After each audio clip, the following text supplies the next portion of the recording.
पर गृह मंत्री अमित शाह की जो प्रेस कॉन्फ्रेंस चल रही है, आइए उसमें डिप करते हैं।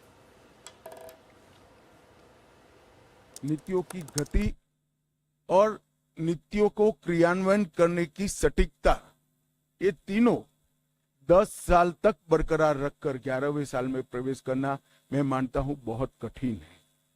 दुनिया के कई देशों में भी देखा गया जहां एक प्रकार से वाइब्रेंट लोकतंत्र है, वहां पर ऐसे बहुत कम ही उदाहरण दिखाई पड़ते हैं।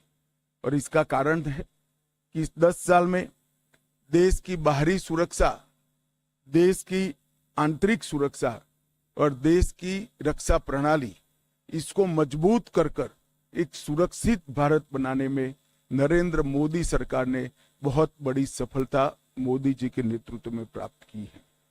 शिक्षा के अंदर आमूलचूल परिवर्तन, हमारे चिर पुरातन शिक्षा शैक्षणिक मूल्यों को समाहित करते हुए, हमारी भाषाओं को गौरवान्वित करते हुए और आधुनिक से आधुनिक शिक्षा को समाहित करते हुए नई शिक्षा नीति लाने का काम नरेंद्र मोदी जी ने किया है। जब मेक इन इंडिया का नारा दिया गया, काफी लोग इसका मखौल उड़ाते थे, मगर आज मैं बहुत फख्र के साथ कह सकता हूं कि भारत पूरी दुनिया में उत्पादन का सबसे चहेता केंद्र बन चुका है और ये वास्तविकता है। हमारी डिजिटल इंडिया की योजना को दुनिया के कई देश समझना भी चाहते हैं, स्वीकारना भी चाहते हैं और उसको अपने विकास का आधार भी बनाना चाहते हैं। इकोनॉमी के 13 पैरामीटर्स में, चाहे बैंकिंग हो, चाहे मुद्रास्फीति हो, चाहे विकास दर हो, हर पैरामीटर में हमने डिसिप्लिन लाई है और प्रगति भी की है। अंतरिक्ष के क्षेत्र में आज सभी लोग भारत का अंतरिक्ष के क्षेत्र में भविष्य उज्जवल है, इसको एक्नोलेज करते। 10 वर्ष में आजादी के बाद पहली बार दुनिया ने रीढ़ की हड्डी वाली विदेश नीति को देखने का मौका मिला है। भारत की विदेश नीति में मेरे जैसे कई लोगों को रीढ़ की हड्डी दिखाई नहीं पड़ती थी, अब भारत की विदेश नीति में रीढ़ की हड्डी दिखाई पड़ती है।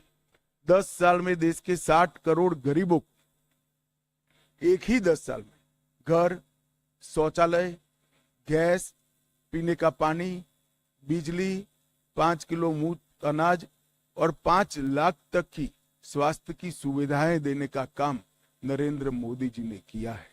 और हमें लक्ष्य लेकर चले हैं कि अगली बार जब चुनाव में जाएंगे, इस देश में कोई व्यक्ति घर बगैर का नहीं होगा। युवाओं के लिए ढेर सारे मौके तराशे गए हैं। आज भारत का युवा भारत के नए प्लेटफॉर्म पर खड़ा होकर विश्व के युवा के साथ दो हाथ करने के लिए सुसज्ज है। हमारे किसान के लिए भी ढेर सारी योजनाएं इसके मूल विकास को और उसके संपन्नता को ध्यान में रखकर लाए गए हैं, जिसके देश के अनाज के भंडार भी भरे रहेंगे। आत्मनिर्भर होकर हम एक्सपोर्ट की स्थिति में आएंगे और किसान की माली हालत भी सुधरेगी। अमृतकाल का जब वर्ष आया, मैं इसका साक्षी हूं, कई सारे सुझाव आए थे और मोदी जी ने हमेशा की तरह अपनी अनूठी स्टाइल से अमृत काल के वर्ष को इस तरह से मनाया कि जब अमृत काल का वर्ष समाप्त हुआ तो अमृत काल शुरू हुआ और 140 करोड़ लोग 2047 में महान भारत की रचना के संकल्प के साझीदार बने और भारत के विकास की यात्रा के भी साझीदार बने।